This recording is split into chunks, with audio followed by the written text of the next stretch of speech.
Hello. Welcome to the premiere episode of Community Service. My name is Kyle. I'm just going to do a couple of words here. Hopefully, you can tell me in stream chat if there is any burbles or gurgles or issues with our volume, if we're coming through loud and clear, or if we need to be louder. Just let me know and we will fix it on the fly. So, welcome to the premiere episode of Community Service, an Onyx Path premiere game of a brand new Trinity Continuum Aberrant 2.0 rules system. My name is Kyle. I am your host, producer, and story guide of this game, and Community Service will be a 10 to 11 week 2-hour event that will start at 10 p.m. Mountain Time every Tuesday from now until pretty much the end of this year, if you count ahead. That's right. Not even 11 weeks to Christmas, folks. So there will be a 1-week hiatus in November so I can go to a catacon. Hey, if you're going to a catacon, look for me there because I'll be there playing games and having fun. Now, when you're not finding me at a catacon, you can also find me in podcast land where I put out 10 different podcasts a month. Tavern Tales, Tavern Tales Jr., and Morty's Devils can all be found at www.taverntales.ca. And in my bio there, it tells you all of the other podcasts I'm doing. Please go check them out. And then when you're done checking them out, go vote for Tavern Tales and all the things I'm doing at the audioverseawards.net or .org. Audioverse Awards has nominated me, I think, 7 times now for different awards for podcasts this year. I'm overjoyed and overwhelmed. Check out Audioverse Awards. So, okay, let's move on, because we are excited to have a few people in chat tonight. I've seen some people already there, and I'm excited to have you because I'm an interactive Dungeon Master story guide. If you're out there, I'm going to want some help tonight, and the first thing is we need some of the items and descriptors in a counselor's office. So what would be on the desk? What would be hanging on the walls? What would the desk chair and guest chairs look like? Help me out here. And I will use your ideas and recognize you and ask for more from you during the show. So, now for some news from our sponsors. The Kickstarter. The Scarlands Creature Collection 5e Kickstarter is now active at Kickstarter.com. Please promote this Kickstarter. Share it with your friends. Handiwork Games and Onyx Path are bringing the best adversaries from the history of the Creature Collection to 5th edition. Scarlands Creature Collection 5e is a full-color, 1 creature per page card cover bestiary for the world's favorite role-playing game. Furthermore, the Deviant Renegades Kickstarter is also live at Kickstarter. In Deviant the Renegades, players take on the characters of the Renegade, human beings who have been transformed into something else through the action of human actors. No millennia-old curse, moon, spirit's favor, or supernatural watchtower changed the remade into what they are. Their state is the result of chanted spells, long surgeries, experimental treatments, bizarre accidents, or alchemical poisons. Their creators, progenitors, have human faces. They are people who saw what lurks in the shadows of the world and wanted power for themselves. Many remade, devoted, still serve the conspiracies that changed them. The player characters are renegades themselves, remade, who have escaped the clutches of their creators. For now. And with that, let's turn things over to the players for them to introduce themselves and their characters, shall we? Let's begin. Hi, I'm Nat. I am the podcast host of Meta Machina, longtime D&D player, but first-time World of Darkness D10 system player, so bear with me. My character is Ash. All you need to know is that if you go to your local Circle K and you see somebody hanging out, maybe wearing a band t-shirt, maybe their hair looks a little bit ratty, that's me.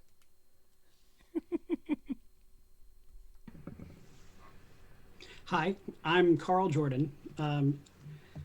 I am most commonly found every other Sunday on my wife's live stream on Ars Mythica.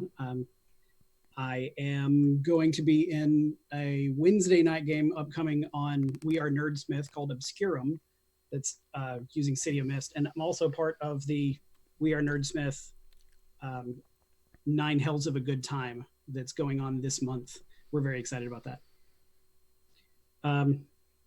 My character is a grouchy old man who drives a cab for a living now after being not quite good enough for a lot of other professions, starting his life off by joining the military and ending up as a medic, but not quite smart enough to be a doctor. You can most commonly found him in a cab. All right. Hello, my name is Sarah Jordan. You can find me on Twitter.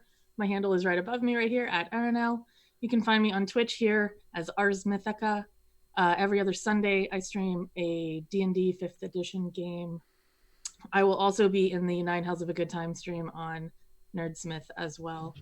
My character is Samantha Blackwell. She is a doctorate student working on her archaeological anthropology degree. Sweet. Okay, this is me, a fun group. Hi, I am Paige. You can find me if I point correctly above me. My Twitter handle D&D and Paige, and I write and plan tabletop gaming events and modules and such. You can find some of my work in Uncaged Volume 2, Beyond the Basics, and then I have my own individual stuff on DM's Guild and Drive Through RPG. Otherwise, I am found on Scraticus Academy every Monday night currently for Tact and Diplomacy, a very emotional game, playing a character vastly different than what I'm about to do now as Jess, the college athlete who doesn't know if she really likes you right now. So I'm really excited. Yeah. Hi, everyone. I'm Velvet Divine, wizard by trade, rogue by nature. You can find me on a bunch of different projects as well. I'm on Flight Risk, playing Kyle's character's sister, Anarchy Fortuna, a shining paragon of morality, and in other ways, grimdark, crime-ridden world. And you can also find me as Maeve, the mother of monsters, on Stories of a Broken Sun, Apollyon on Morty's Devils, and I'll also be in the upcoming Nerdist 9 Hells series of games, Junkyard Wars, on October 14th. I'll be playing Isabella Sterling, like the Silver, the just lost in the warp love child of Lady Gaga and David Bowie. We played 9 Hells last night, and it was a delight. I was there. It was 9 full hells of a good time, and I'm looking forward to seeing the other 3 games that people are in. And October 26th, when the final 12th game occurs, I'm running that game over on Nerdsmith, and we'll see what happens there, because I haven't even written it yet, because this had more import than something that was almost 4 weeks away. So now let's set a little bit of the structure for how this game works, because it is not the current day. We're 2 years in the past, and End Day has not happened as of yet. The world has not realized the potentiality of superheroes everywhere. So, we are about to encounter 5 individuals who have been sentenced to 200 hours of community service. And today is a Saturday in August in Los Angeles County. It's outside the main, busy, bustling, giant city itself. It's just a governmental facility where the counselor has given all of your characters the address for your attendance at 2 o'clock in the afternoon on a Saturday for your first 2 hours of community service. 2 hours, go figure. That's the exact length of this stream. We don't anticipate taking a break today, but if we do need to take one, I will, of course, honor that. We have a standby screen and some music there for you. Hopefully you'll bear with us if it should be needed, but otherwise we are here for your entertainment, but moreover our own as we delve into this. So it is a gorgeous day in Los Angeles. Let's go around the table and all of you can explain to me how your characters arrive at this facility. It's a square flat brick building. Looks really innocuous. There's a big fence all the way around it with a rolling fence opens up to the parking lot there. There are 2 vehicles in the parking lot before anybody else arrives. One of them happens to be an old brown Volvo from, say, 1989, and the other is a short bus, a shorty school bus. And chat, there are a couple things of graffiti on that. Chat, if you could describe that graffiti for me while I pass it over to Nat to tell us how Ash gets to this building. You hear the muted underwater sounds of Ace of Spades playing as a really beat up Nissan Sentra from probably the 90s shows up, and just kind of an indiscriminate driver, somebody wearing sunglasses, looks like they're in a metal band.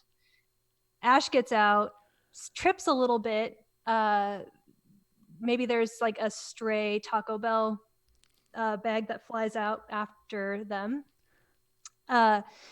Gets out with sunglasses on, just like, and like goes in.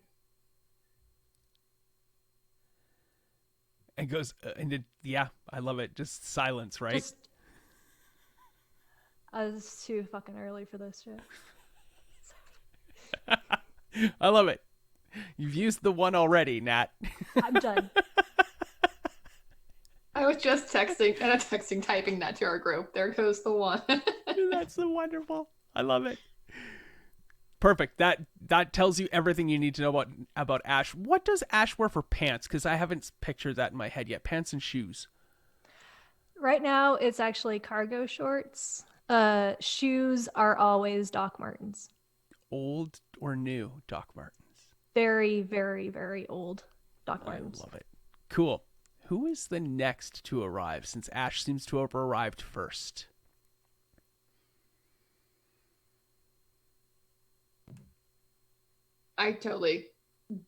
Jess is here to get this done. I think we saw Leo slowly reach forward to unmute the microphone. So yes, Jess arrived second. Fitting. Yeah.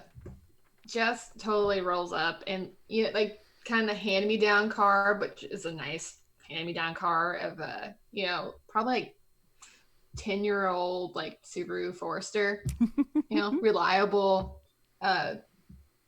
It gets her places. And she pulls in. She sits there, kind of like flops back, head against her headrest, and just like, all right. Sits up, opens the door, grabs her track jacket, and heads straight on in. Cool. You pass by Ash.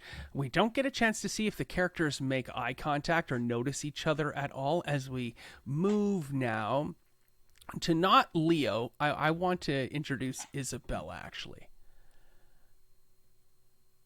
Isabella probably rolls up a little bit after Jess in her hearse that she got a deal off of the funeral home that was getting rid of it. And she's definitely going to pull up and try to go for a drift into one of the spots, but then backs out and just parks diagonally, taking up 2 spots. I love it. The door flies open and stays open for a good, 30 seconds before she finally clampers out in, this Beetlejuice-type tight pinstripe suit and these platform shoes with the clear Jell-O pump, because that's the type of person she is. And she's got this whole thing going on. She's got to wear the sunglasses, even indoors, because, after a long night, colors are loud and sounds are bright. Perfect. Yes. Okay. And do you park in the parking lot, or does it drive away? Oh, no, she leaves the park there. Where does she park? Oh, like I said, she was trying to drift into one of the parking spots, or there are no spots left. Yeah, I totally slipped on that. I thought for sure that she wasn't driving the vehicle, but now I picture that in my head and can see that. Cool. Then let's turn now to Samantha. Hi. So Samantha arrives in a BMW. It is red, cherry red. However, she is not driving. In the driver's seat is an older man who has very, very like prim, just got out of the salon hair. She looks kind of nervous. As the BMW pulls up, she gets out and kind of leans back in over the closed door into the rolled down window and says a few words to the man and grabs a hat out of the passenger seat, puts it on her head, turns around, takes a really deep breath, just and starts to walk towards everybody else. What does she say to the man in the car? Does anybody hear her Well, say it? everyone who's watching hears. So I Okay, want to, that's yeah. To the man in the car, she says, "I'm so sorry. I'm so sorry. Thank you for the ride. I promise this is the last time." I love it. That's great. And the reason I have left Leo for last is because one of the cool elements for community service that I have projected onto the players is I have asked them all to come up with 4 key important NPCs in their life.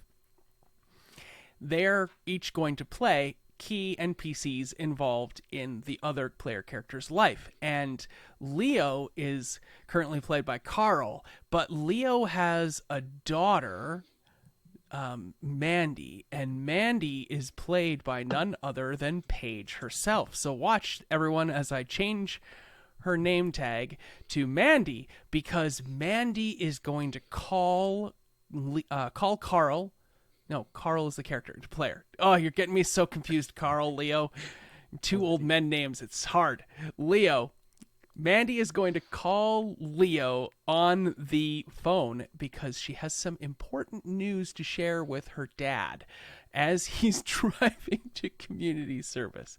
So I will ask for 2 things. 1, this is a great opportunity for Carl to describe Leo and tell us how he gets here, but also inform Mandy exactly what led to this 200 hours of community service, and also allow Mandy to drop the important news of her impending move suddenly to Los Angeles and her reasons for doing that.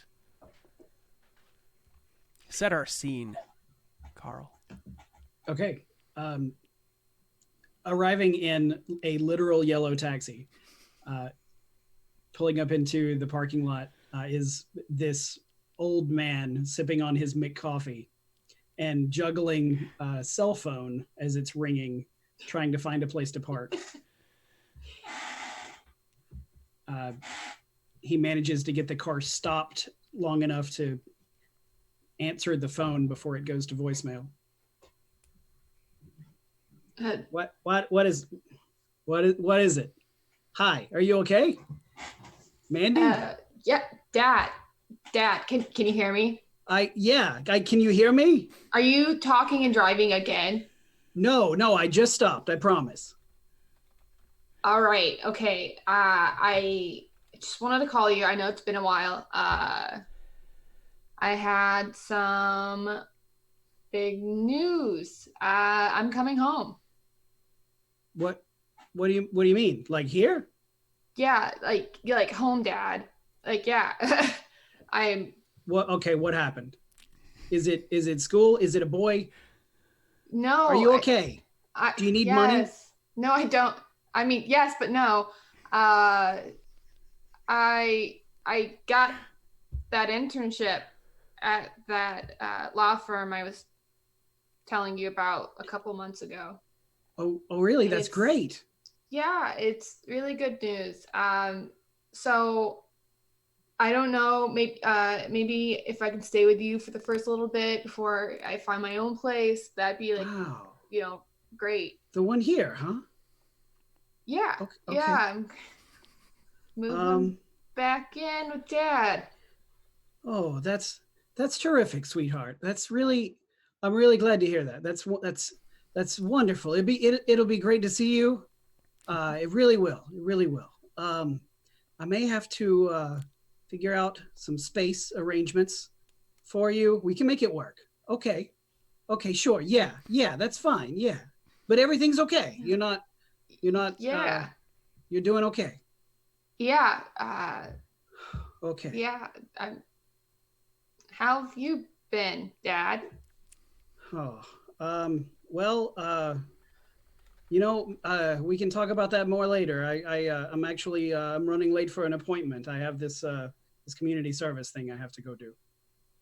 Like you're volunteering? It's like that, but less voluntary. Dad, what do you mean? I almost had an accident, and for some reason that apparently gets you in trouble these days, and everything's fine, no one is hurt, but the judge says that if I want to keep my medallion, I have to do community service. Were you talking and driving? Is that what happened? No, well, yeah, but I was just talking to the guy in the back of the cab. I wasn't on my phone or anything. Oh, all right. Yeah, I mean, I'm happy you're okay. Have fun. Okay, I almost hit a guy, and there was a cop like right there. Oh. Okay. Okay. Is that better? I tell you the whole truth.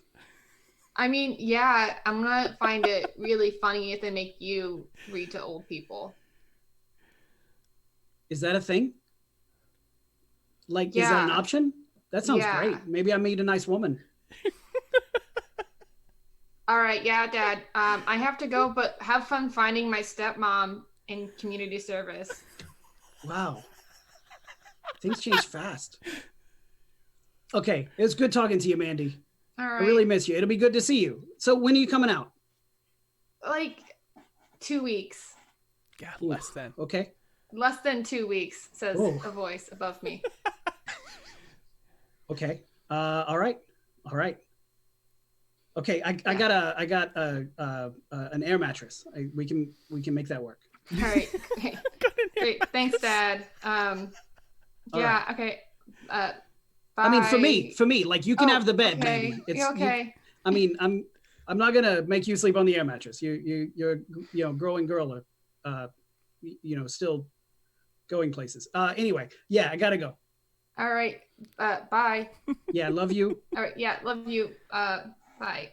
All right. Bye. Oh, and that this sitcom that's just Leo and Mandy. Just delightful.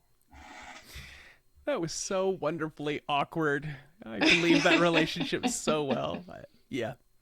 Thank you for that. Carl, Leo has arrived. All right. Getting out of the cab, brushing the Mick sandwich off of his vest, wadding up the Mick paper, and heading inside. Excellent. Now, so the building itself, squat uniform, almost could look like an elementary school. Big red double doors, the steel handles that you would open, small windows. You pull open one of those double doors, you can see the polished linoleum of the floor. There's a way straight, there's a way to the right. The walls are those big cinder blocks painted white. And as we walk in, one of the precepts of this game is that most of the action is going to take place moving forward, and it won't go particularly too far forward in time. We're going to get to the whole event and the things that'll happen all too soon, and we'll get to a little bit after that. That'll largely be the extent of the parameters of this game. We might go a bit further. One of the things that we'll do is we'll also be triggering some flashbacks as a way to help us introduce and engage with some of these key core NPCs. So, Carl, while Leo was the last to arrive, he is the first to enter the building, and you see Isabella there walking up behind you. Do you hold the door for Isabella, perhaps? Yes, absolutely. Is there any engagement between the two characters as you reach the doors at the same time? I'm going to smile politely and, how you doing? And hold the door open. Isabella's gonna give him like a big green back, and she's gonna be like, "You're a gem."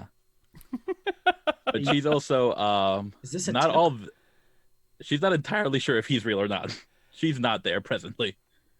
And the reason for this double interaction to happen right now is because, this was not set up deliberately on my part, but it just so happens to be the case, that we dissolve the scene and Isabella is still talking, and she's still talking to Carl, but Carl is not Carl. In fact, Carl is not Alex, because Isabella is somewhere. You can set that scene for me, Velvet, as we see Carl transform into not Alex, while Isabella tells not Alex, a good friend of hers, where and what happened that has led to this 200 hours of allotted community service. And I have put up a special logo because Alex does not go by the name Alex anymore. He goes by a special sigil that he calls Not Alex, as you can see on Twitch. And I will tell you, folks, I am not good at paint, and that was the best I could do. So, Isabella, set the scene while Carl returns. This is the scene takes place at the kind of dingy little diner where the artist formerly known as Alex and Isabella usually meet for breakfast, which usually consists of the artist formerly known as Alex pitching crazy, really indie filmmaking ideas, while Isabella is just kind of trying to function after her prior night's events, because she doesn't remember most evenings, and waiting for not Alex to get to the part about which role she's going to have in the product. Isabella, you're gonna love it. You're gonna love it. It's beautiful. It's beautiful. So here's the idea. Okay. We get a skateboard. We put a broom in the skateboard and we put the camera on top of the broom. All right. Now we let that roll down the ramp in front of a school as the kids are hiding, as they're coming out of the school and hiding. And it's going to be a piece that addresses crime in schools. We're going to make sure we get a good shot of like the metal detectors and the guards, good close up on like guns and stuff. And what I want is a protective teacher that's very fancy, that is going to be delivering a speech about protecting and safekeeping of these children. And I don't know, I think the perfect person, it's so hard to choose. Would you be interested? Always. Teaching is very important. I'll totally be a teacher. That's fantastic. Yeah. I've really got this angle thing worked out. I'm really excited about doing the whole moving camera. Oh, it's going to be great. It's going to be great. Also, I found a skateboard. Oh. That may have been what inspired this, but moving on. Is it like a nice board though? Or like, were you snooping around the dumpster again for props? All four wheels work this time. Okay. I promise. All right. All four. Yes. Tested each one. Okay. It's going to be great. It's going to be great. You're going to love it. Are you ready? Are you pumped? I'm pumped. I'm now as I just have to pumped find as a I school. can be at 11 in the morning. What are you going to call it? I don't know. We'll work on that. You have any ideas? The Magic School Skateboard. Oh, no. We'll workshop it. We'll workshop it. It's not going to be in the shot. It's going to be under the shot. Okay. I trust you. Okay. I'm not awake right now. Okay. Like magic, though. We'll work that in. Magic massacre prevention. No. We'll work on it. Maybe take out the massacre. Oh. Nah, it's a good word. Good buzzword. Good buzzword. We like it. Okay. Also, I can't do this shooting. No, she would make that misapropos. I can't shoot the scenes for our other, what's it called? Sally's Magic Conch. I can't do the scenes for that next week. I have this community service thing I have to go do. What? What happened? You know how the man is. Oh, yeah. You can't be walking around with, man, stuff. What happened? What always happens, man? You know, the 5-0 trying to keep me down. I'm just minding my business. They planned something on you? Always. I know a lawyer. Like a real lawyer, or like Well, you playing a lawyer? He's played a lot of lawyers.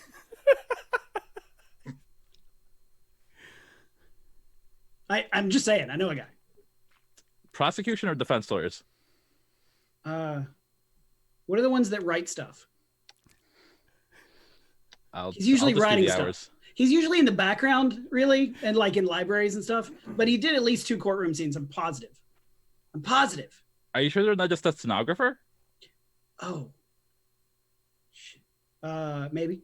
I'll ask him. Does it matter? I mean, they can defend you in court too, right? I can defend myself in court, but that didn't go so well last time. I know a guy.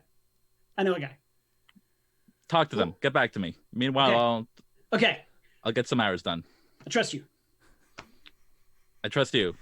I shouldn't, Excellent. but I do. Yeah. We're going places, Isabella. It's great. It's Isabella Sterling, like the silver. It's like a Tribe Called Quest. You have to say the whole thing every time. Isabella Sterling. Yeah. Gonna have shirts made. You're gonna be huge. It's great. But after this community service thing. After the community service. Did we really find We'll out work into the why documentary. Isabella Sterling is doing community service? Did that really come out? Well, you know how it is. The 5-0 planted some stuff on her. Now, they'll tell you it's because, you know, she had some illicit substances, whatever that even means. Okay, cool. I'm interested in finding out more about the truth and veracity of that claim as we move along. But we watch Carl's character Leo, as I turn that back to him somehow. There we go. Hold the door open for Isabella, and the two of them enter the building. Who is next to enter there? We have Mandy, we have Samantha, and we have Ash, probably still on the sidewalk, begrudgingly smoking. Who's next? I think Jess would just like go straight for it. All right, we have Jess. I said Mandy, didn't I? Because I didn't change it back. This is really hard. This is new to me. Yeah. There we go. Baby steps. Cool. Literally baby steps. I have so many sources. Okay, so Jess, you're heading in. You pass by Samantha as you're walking in, and let's do a flashback as you enter the building. But you can see, because we need to progress the scene a little bit forward, you can see that the two individuals before you have turned to the right, and you can see as you enter a sign that says Counselor's Office and an arrow pointing to the right. Down the hallway is a couple of doors, and there is a bench, and these two individuals, Isabella Sterling and Leo are both seated outside the office as Jess walks up. We fade back and we actually see Jess entering a room, and her two parents are seated on a bench or at a table, much the same way that Leo and Isabella were seated, as we see the camera angles come in. And let's see if I can... that's right. I don't know the names of mom and dad, so we'll just leave the overlay as it is today because I forgot that. My apologies. Let's move on to mom and dad as our players take control of those two characters. We have, of course, once again, Carl, who seems to be taking the lion's share of NPC actions so far, and Sarah. What were their names, Jess? Her mom and dad. Yeah. But I mean, if you consider them like people before Jess We was picked brought names. into this world. Oh, Carl's telling me in the background you picked names. What names did you come up with, Carl? They are Martha and Stuart. Okay, Martha, I have. As Carl is playing Martha, and Sarah is playing Stuart.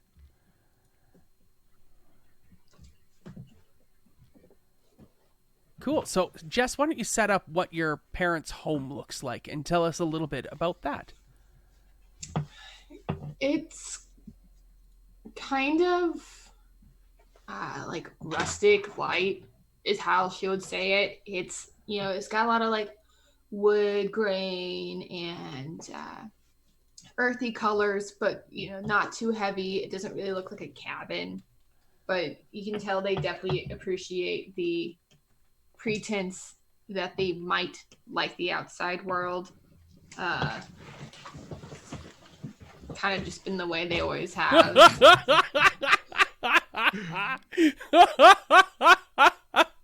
Sorry.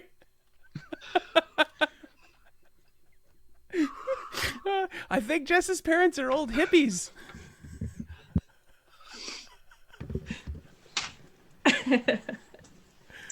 Yeah. Darling, it's so good to see you back. It's not the normal time of day. Is everything all right? Yeah, Mom. Everything is great. Oh, honey, don't lie to your mother. Come on, now tell her the truth. I mean, what, I can't have one secret from you two. I have to tell you everything. Wait, I remember it. You have lots of secrets. My goodness. Thanks, Mom. It's all right. You can keep things from us. Jesus knows everything. It's fine.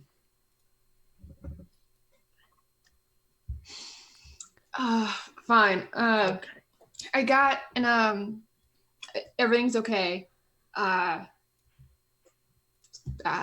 everything's okay, but I got in a little bit of trouble. What do you mean you got in trouble? Honey, come on now, tell me what's going on. Tell your daddy what's happening. Oh, what happened? Are you all right, dear? Do I need to kick some ass? No, I'm fine. My scholarship's okay. I'm still on the track team. I didn't lose my sponsorship. I got caught. Oh, good. You had me so worried. Caught it. You got caught. What'd you get caught doing? Well, I got caught with a wine cooler. I turned 21 in 3 months, and they're really laying down the hammer with this, so I have to go do community service. How many times have we told you you can wait? I'm so disappointed. I'm so disappointed. Like, my heart's breaking right now. This is going to be on your permanent record forever. What's You're that? not going to be able to escape this. It's going to stick with you for the rest of your life. Now, Dad, honey, it was a wine cooler. Come on. But it was illegal and it was underage drinking, darling. is it going to affect your scholarship? No. If you do this community service, is it going to stay on your record? I'm so disappointed. No, they said it'd be fine. As long as I did the community service and I completed it, it would be okay. Well, how much is how much community service is there? Is there an amount of money we can pay to make this go away? Is it going to cost something? No, it's not going to cost anything other than all of my free time after, outside of practice. Well, I hope you've prayed about it. I sure will. Yes. How much money do you absolutely need, darling? Prayed about it, Mom. Jesus said he forgave me, so you should too. On the inside of my insides. Well, just tell me how much money it's going to take to make this go away so you don't have to do this community service and you can get back to your training. Is it going to interfere with your work and your practice? No, it won't interfere in anything. And they said as long as I did the hours, all of them, it would go away. I don't think throwing money at it will really get rid of it. I didn't want you guys to know at first, so I might have talked to Larry, our family lawyer, about it, and he went with me. You went behind our backs and talked to Larry? No, it's okay. If she had to go to somebody, I mean, that's someone we trust. It's But better she than didn't come to her daddy first. it. She needed to come to her daddy first. My heart can't handle this, This darling. is just so much information. Martha, I'm gonna faint. No, Stewart, it's gonna Dad, be okay. come It'll on. be okay. It's okay. I told you. Just have us sit down and take your pills. It's like my golden lamb's been tarnished. She can get polished up in the name of Jesus. It's fine. I'm sure. Yeah. I'm sure even Nick Saban got in trouble once in a while. Oh no, Nick Saban he ain't never got in trouble for nothing. Roll Tide, praise Jesus. Roll Tide. We're gonna be Guys, fine. I'm We're gonna be fine. We're gonna get through this. We're gonna help you. Just let us know what you need. I think I can handle whatever they're going to ask me to do. This is just so much information at once, darling. We might need a minute. Can you talk to us about this some more later? We'll pray for you. We're gonna pray. We're gonna pray. I think these two parents have just added Thanks, like Mom 7 and dice Dad. of collateral damage. Oh, Yeah, I'll tell you what happens later. I gotta go to practice. I love you both. All right. I'm sorry I disappointed you. I love you, baby. Look, you is my golden lamb. Whether you've disappointed me or not, I'm still proud of you, honey. You're right. I'm sure Jesus forgives you. It's okay. We'll get through it. Yeah, thanks. Do you need us to go with you? We love you. No, I think I can do it. Are you sure? Yes, I'm sure they'll just have me read to old people. I've heard that's the thing they do. Is Larry going to be there? No, Larry's not going to be there. All right. Will you tell him I said hi? I will. Why are You'll you get his saying hi to bill Larry? soon. What? We play bridge. You play bridge with Larry. You've been there, sweetheart. Don't just have a Your sit mother down. and I's gonna have some talks. All right. Am I still The gonna game's see you? coming on soon anyway. It's all right. All right. I'll see you at my track meet in like 2 days. All right. If you need a ride or some money, you let me know, honey. If we need to come to a hearing or something, then we can. We'll dress nice. Thanks, Mom. Thanks, Dad. We love you. Love you too. the parents sit back down. They happen to be taking the exact same seats as we resolve once again back to Samantha and Carl's character, Leo. I'm going to continue to say that probably all evening today as I get there. I'm just so happy I was able to make that in paint while it was happening. I changed her name right live. Okay.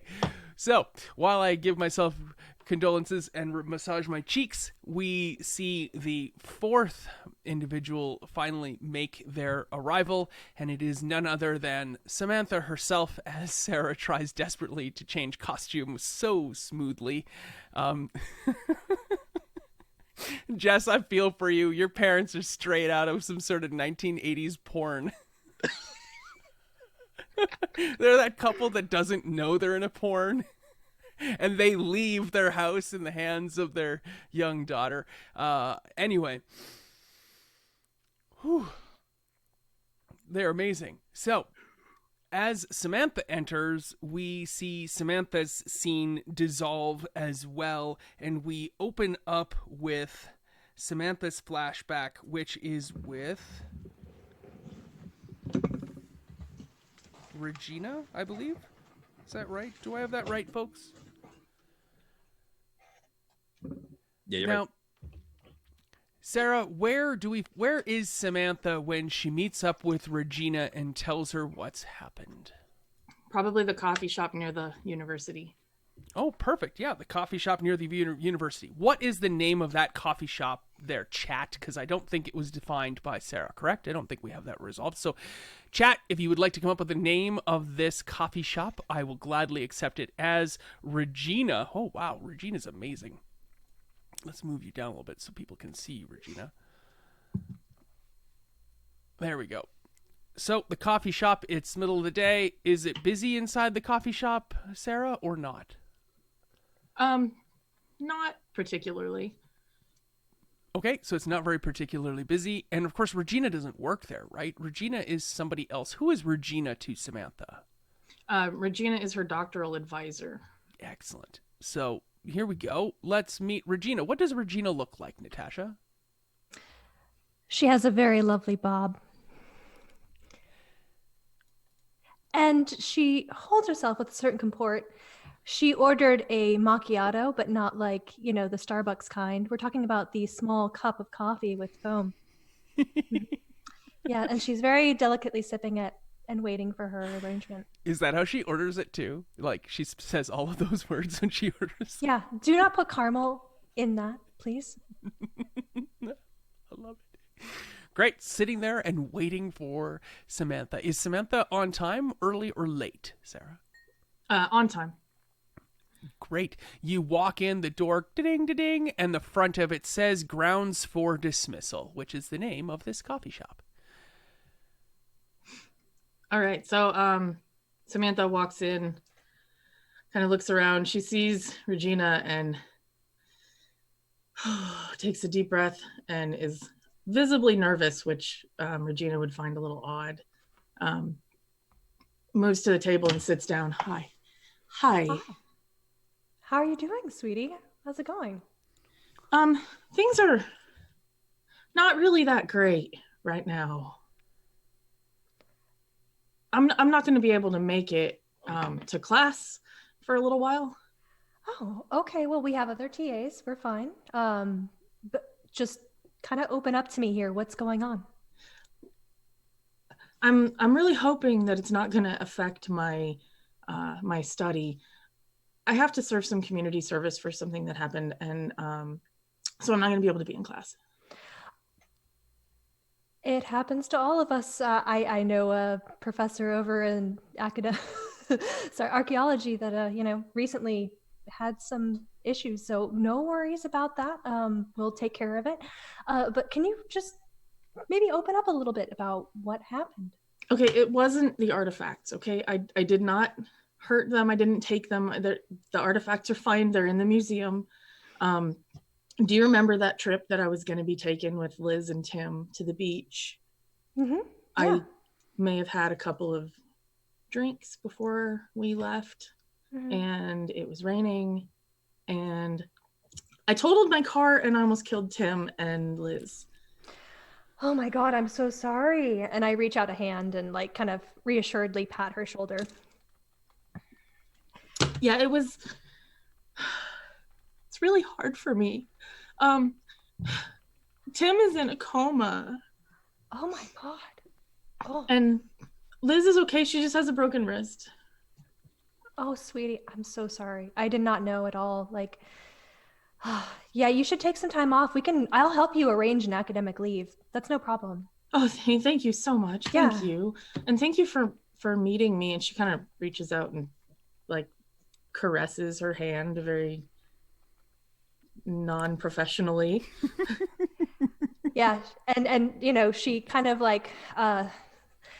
smiles and then takes her coffee and sips very.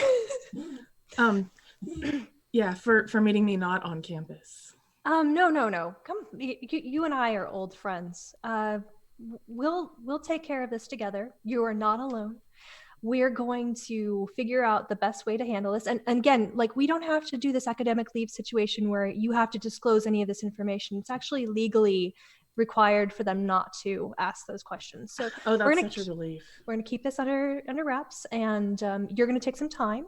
And of course, you're working on your dissertation. I am here for you through that. I knew by your silence in our private chat that things might have been happening that I was not aware of. So I'm glad that you disclosed. I'm so sorry that I got nervous and I didn't know what to say, so I didn't respond to your messages. And it's okay. It's fine. Thank you for being so beautiful and understanding. I'm here for you, and I understand completely, and there's no judgment from me. Trust me. And I'll reach out and pat her on the shoulder. It's very awkward. Yes. Thank you. Yeah. Thank you so much. So I have my number for my therapist. really helpful for me in my. Yeah, sure. Oh. Yeah, sure. Let me get my phone. I'll take that number right now. Yes. Yeah, and if you're going through any kind of legal thing where you need somebody to reference, I'm happy to be here for you. That therapist, like, you don't have to go to her personally, but that's a really great place to go. And they can again give you reference to maybe cut down your time so you don't have to like worry about missing out on everything. And it's a very busy time for you, I understand. It is. It's insanely busy. Yeah.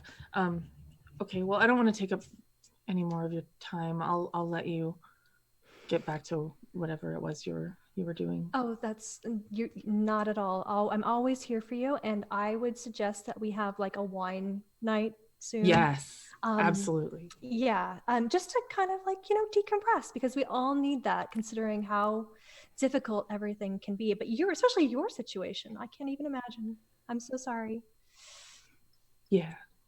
Thank you so much. I love how understanding you always are, and you get me. Thank you. I'm here for you. Don't worry. So as this scene dissolves, we see Samantha looking down at her phone, typing in something to Regina, and then as the scene turns back to the present day at this squat building under the grueling August heat on a Saturday in Los Angeles County, we see Samantha looking at her phone longingly, seeing no text from Regina, and then putting her phone back in your pocket. Or what do you do with it?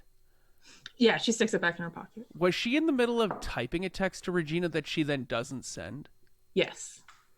Cool. We don't know what that text is. We might find out that text later, though, as Samantha makes her way in, sees a gaggle of people over there, and just as she might be about to say something or do something, and the four of them are now together, we pan back to the lone figure on the side of the road, smoking away. It's none other than Ash theirself, as Natasha's character puts out their cigarette finally.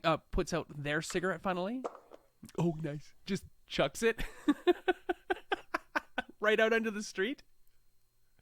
I love it. There are no cars. It's deathly silent everywhere around you. You can see some vehicles in the parking lot as you start to walk towards the community service building. We do our flashback to none other than your friend, Dallasay. Let's set the scene. Your character is still walking, but it is now night. As I look for Velvet's Dallasay. There we go.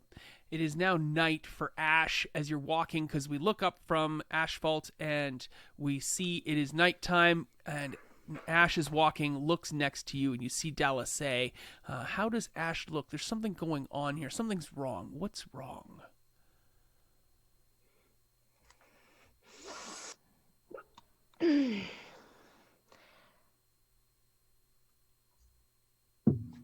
Hey. Sup, bruh? Hey. You doing okay? You're looking like you have a rough night.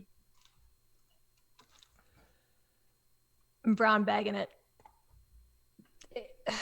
Choice. Jesus. You know how like that girl Sophie, she had that like house party, and a couple people went. I don't think you got invited. It was like just late. Well, like their Painted Trails was playing, and it got a little loud. They called the cops. There was underage people. I think I had a couple. I don't know. I kind of blacked out a little bit.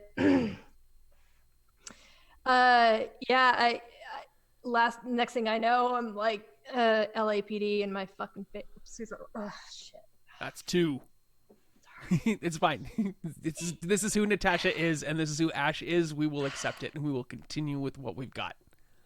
I'll just beep you out in post. Dal, I'm sorry. Yeah, you know how it goes, right? I gotcha. Nah, and I did get invited, but I was just like, nah, that looked bogus. But nah, keep going. Like, did you get caught? Did you make it out? I did did a little jail time. That's why you didn't hear from me for a few days. Yeah, they put me in with the girls. That's nice, I guess. But yeah. So I lost my job. I'm gonna need to sleep on your couch. All right, Again. sure. Yeah, you can keep crashing. You know, this you've been pulling the disappearing act a little bit often, so just we kind of wrote your part out from the song, but like, if you're gonna be around for a while this time, we can totally just find something else. We can plug it back in. It's all good. It's a good opportunity, right? Like, I stay with you for a little bit. I got a couple leads on some jobs besides Scarlet. So like, I'll make you breakfast. I'm really good. I got my tofu game is on now. And yeah, we can just jam out. Like, I've got, I don't know, like me and Sophie actually, like, like hooked me up with some people. So I think I'll be able to contribute to your household in ways that you've not experienced yet, if you know what I mean. No, all right. Listen, don't even stress about it. Like, just focus on getting back on your feet, and we'll figure it out. Thanks, dude. I'm so happy to hear you.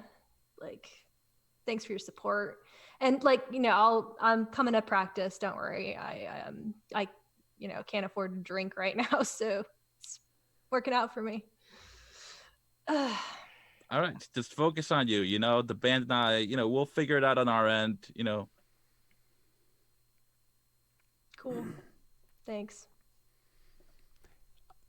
They continue their walk, but it is now the broad, steaming hot daylight as the sun beats down on Ash, as Ash finally lets theirself into the building, and the cool immediately descends upon them as we see all 5 of our characters gathered together for the first time, and likely will be trapped together for the remainder of these 11 sessions. Now, I really wanted to spend some time with these NPCs and these characters so they could establish a little bit of the backstory as to what has happened to lead them here today. And so hopefully you've gotten a little bit of a sense that these people have done something bad. They've done a bad thing.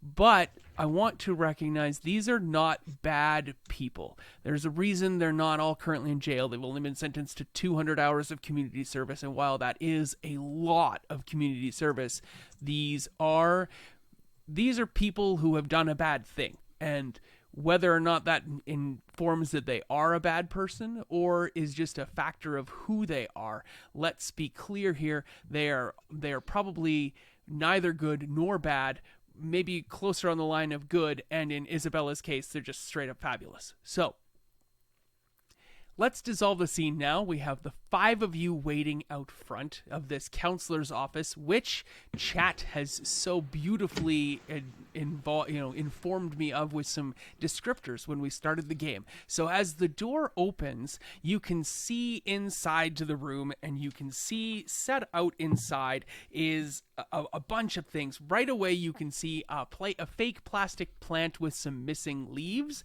and there is above the plant on the wall a diploma that reads somebody's name, and it seems to be from some podunk small-time university, probably in California, and there is a picture of a pet hanging on the wall next to it. It seems to be an artistic, stylized pet. Sarah, what type of pet is it? A cow. Yes, it is a pet cow. It says "Fond Memories, Daisy" on the placard of this picture of a pet cow. There is, of course, as well, a guidance counselor here. And one of the things I like to do as a story guide is help me inform my character choices by getting the 5 players who are with me to help me with some adjectives. Because coming around the corner as well at the same time are 2 other individuals who seem to be also commissioned and sentenced to community service. But let's recognize these are NPCs and they are as of yet unnamed individuals. So can I get my players across the top, Natasha, Carl, and Velvet, to give me adjectives? I need 1 each from you to give me for all 3 of the NPCs, and I will decide which one applies to which. Gruff. Grimy. Stunning. Excellent. Sarah, what is the counselor wearing? This stunning counselor is wearing some articles of clothing. So what from the neck down is this individual wearing? A very tightly fitted, very fashionable business suit in gray with accents of burgundy. I love it. Gray and accents of burgundy. So like burgundy pinstriping, with one of those silk band ties. So it's just like a thin across the tie, like you would get around a box of cupcakes, fancy cupcakes. Okay, great. And Paige, what is this person's name? This counselor's name? Ooh. Counselor's name is Chloe. Chloe what? What is their last name? Ooh. Chloe Berry. Wow, that's really apropos. I'm going to put a wig on, and I will become Chloe Berry for you all. Stunning. Stunning. Stunning gray suit. Chloe Berry is here.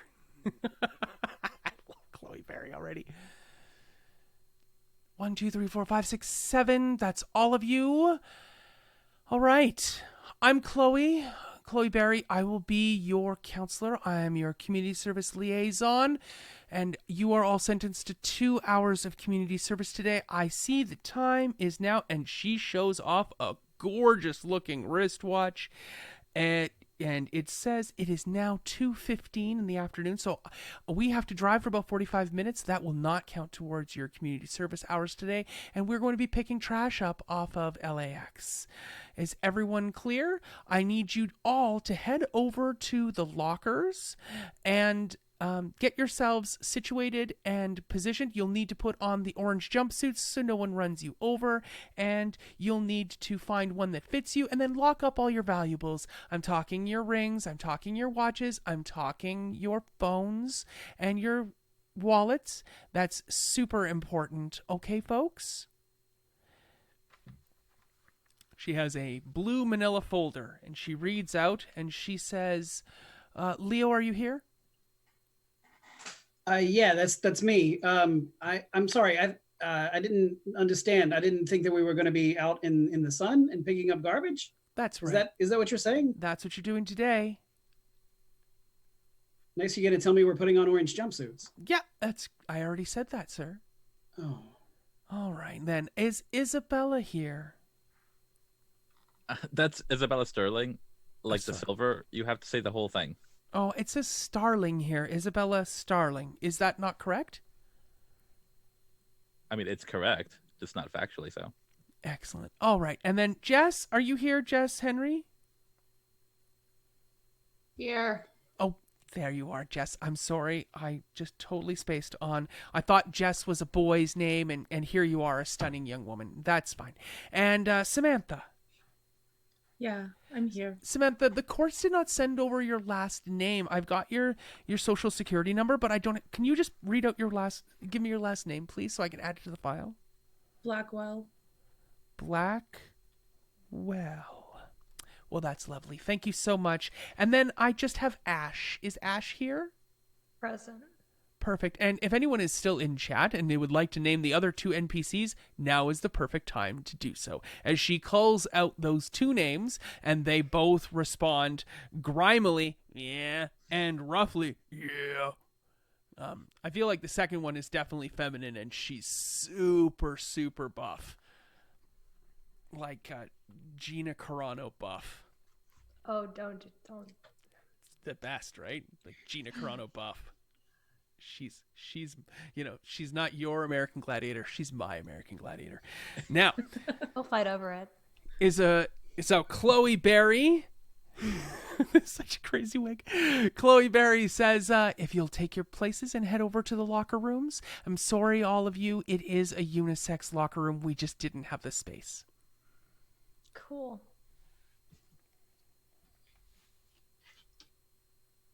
Excuse me. Are there other options? Like I was told that there might be a chance I could read to old people. I'm sorry. Leo, is it? Yeah. Yes, ma'am.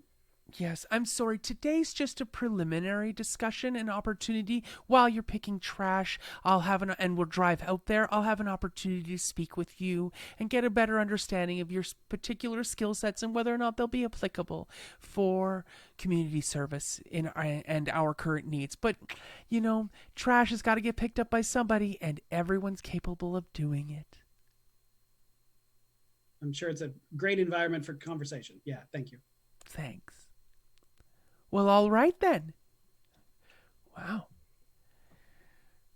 I'm going to go with the rough person's name is Maxine. That's Gina Carano, just so everyone can picture that. And then we've got the grimy one is Joey Jones, because that just seems like a grimy name. Very. Thank you very much. Plastic Cage Plays. Plastic Age Plays. Yeah. Plastic Cage Plays. Plastica Plays. I like Plastica Plays. All right. Let's move into the locker rooms. As Chloe says, I'll meet you all at the bus outside. You can just come back in the way you came in. Wait, do we just put the orange suit over our clothes? Chloe's already walked away.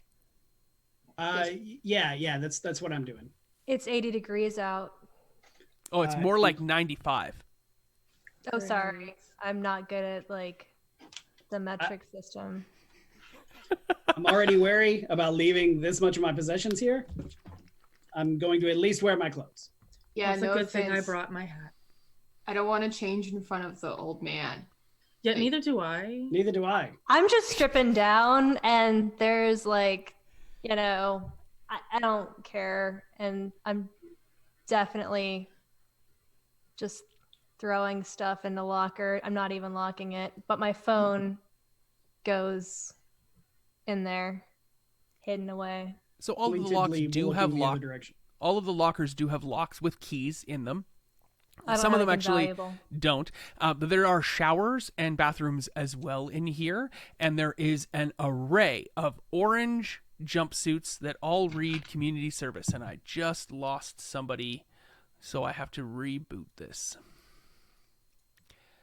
I don't know who I lost. Oh no. That was me. I'm not sure what happened. Well, whatever you did, you have hooped us for the vision. So while you guys are fixing that, why don't you all describe your characters changing of the guard?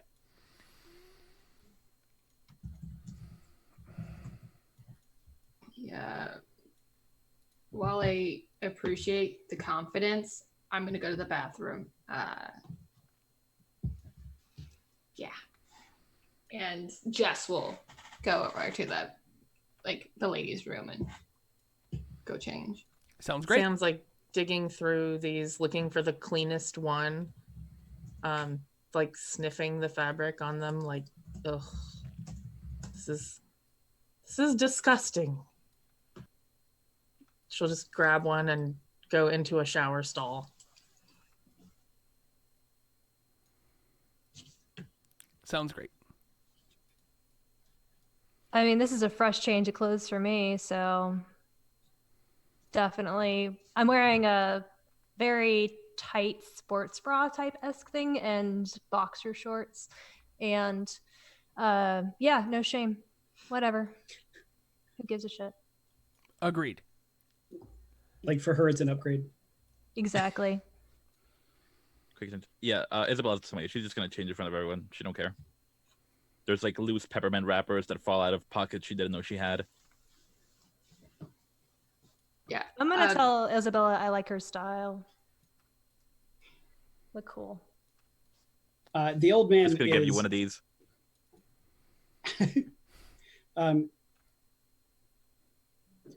Leonard is looking very awkward and very out of place, and is doing his best to not look in anyone's direction and find a corner where he can open several lockers to use as some sort of a cover.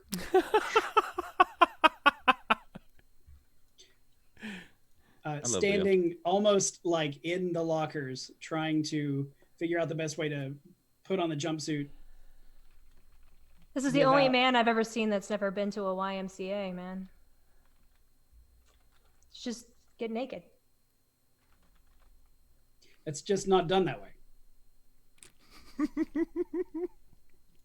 Oh, Carl, you're the best. Who is the first to change? I'm grateful that he's not just stripping down in front of all of us. Yeah, I feel like Jess would come in at this point from the bathroom and be like, all right, and like definitely see Leo changing. I feel like, and just be like, oh yeah. It's old man boxers, and he is definitely wearing sock suspenders. Oh, I love it. Aww. Those little sock garters. What color are his socks?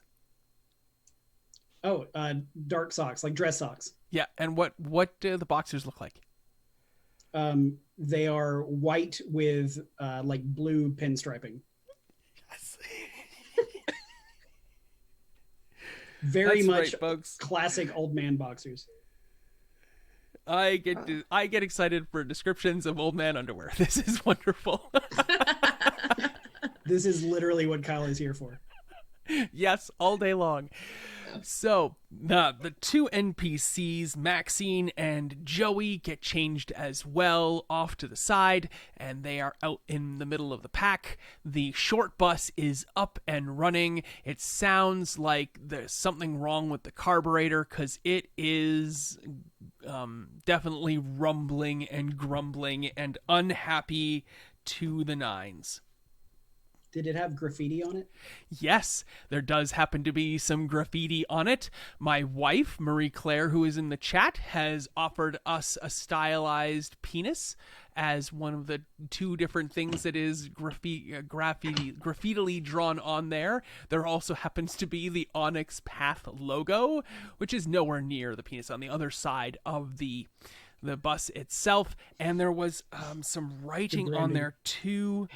So you're telling not the appendage right next to the Onyx Path? Exactly.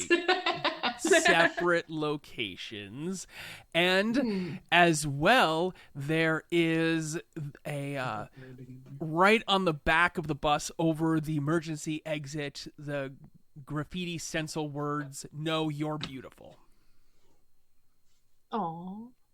No, you're beautiful. I would like to add some graffiti, if the coast is clear. I'm pretty sure we're all here. Yeah, I don't care if you guys see me, just as long as Chloe doesn't. Chloe's in the bus with the bus running. The doors are open, and you can hop in if you wish to. I'm going to the very back. I'm going to sit, put my head against the wall, and fall asleep as soon as possible. Very back seat? Yeah. I'll follow suit, but I'll sit on the other side and just sprawl out on like the very back seat. I'm assuming it's one of those big long ones. Nice. Where do you I'm gonna sit? take. Yeah, go for it.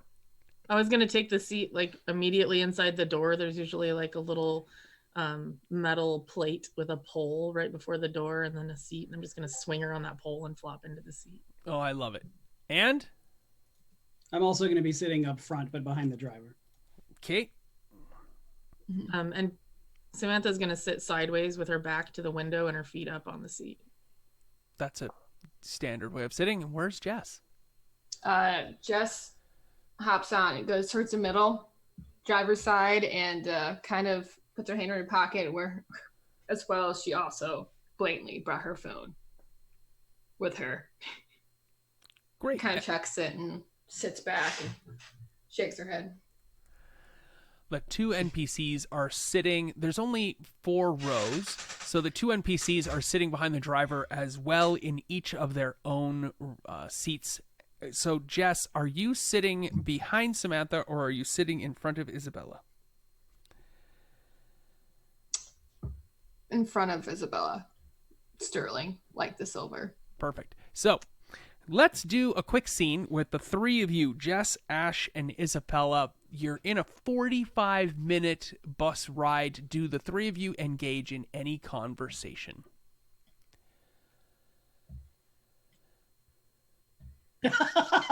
Are you wearing perfume? I'm gonna look at Isabella Sterling. I was at one point. Now it's just kind of mixed in with some other stuff. I call this brand sensual grunge. Where'd you go last night? Where do you hang out? You know, I just kind of go. I don't remember what the place was called. You cool, look like though. you're into like some kind of scene or something. Are you carrying anything? Do you got anything? I'm supposed to tell you I'm not carrying anything on me. Once we're out of narc jurisdiction, I'll have Yeah. something. Cool. Thanks. I'm gonna go back to sleep, but wake me up if anything happens.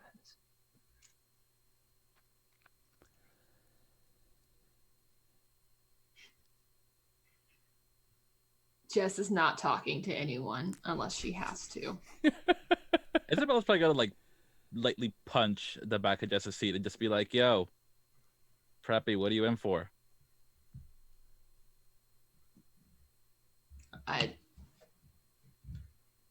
Drinking. Do you have any booze? No, I don't have any booze on me. I don't know where I would carry it. Oh, okay, cool. Just checking. Sorry to disappoint. Isabella's doing that thing where she's tied the top part of the jumpsuit around her waist, and she's just flailing the little jumpsuit sleeves like a wacky waving inflatable arm flailing too, man. You're hitting me with those things, aren't you? Yeah, okay. So, you go to school or something? You look like you go to a school. Yeah, I go to, State University. You've heard of it? Do you have to study stuff, or is it just like you run all the time or something? I don't know what you do, but you look like a running person. I am a running person. Yeah, I study. You have to study to be a college athlete. Otherwise, you're just a creep on the track. Okay. Yeah. I just thought they let you in and do that. I don't know, whatever. No, you have to go to school, but... What were you drinking? The berry splash wine cooler. Hard times, huh? Jeez. Whoa. How'd you get caught? Like, were you like wandering around with a Boone's Farm in your hand or something? What the hell? No, I went to the bathroom at this party. One time I go, come out. I didn't hear past the music. The party got crashed by the campus cops. So Paul Blart comes in and I step out with a wine cooler in my hand. Was it the house on like 57th and Norrington? Because like, I mean, it didn't seem like the party like you would go to, but I've been around. Is Is that on campus? I went to like a house like that was like kind of on the campus area, but like not on campus, obviously. But Yeah, I don't keep track of that. Sorry. yeah, probably not. Probably not the same Let's actually party. say that 57th and Norrington sounds right. Not that you have a specific strong memory of it, but that sounds like maybe right. Yeah, probably. I try not to think too hard on it.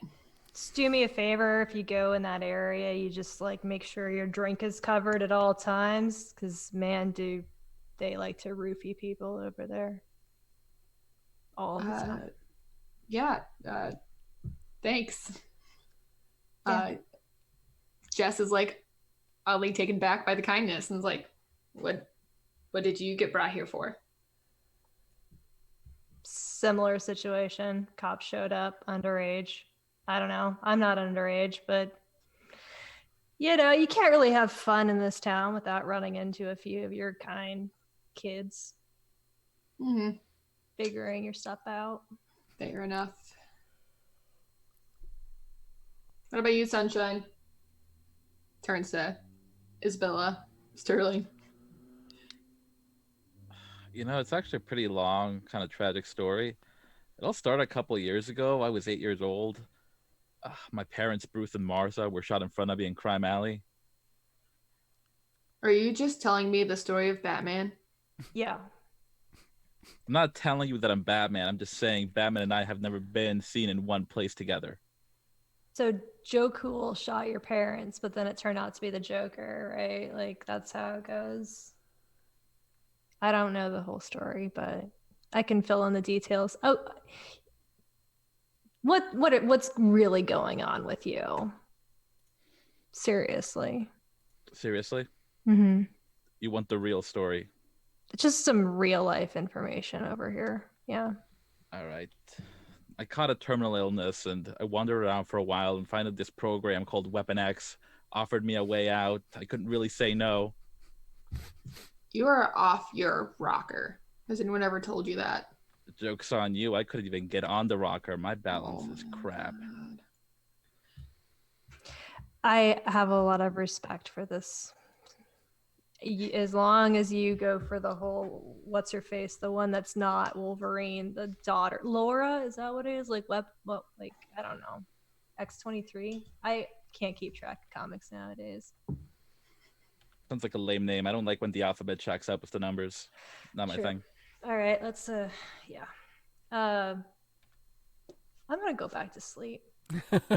Yeah. What is sleep? Let's move now to the front of the bus where we have our NPC driving and we have Samantha and Leo sitting across from each other. What are you in for? That's not a very polite question to ask. I heard that when you're incarcerated, you're not supposed to tell people what you're in for or something. Oh, really? I heard you're supposed to find the biggest guy you can and beat him up.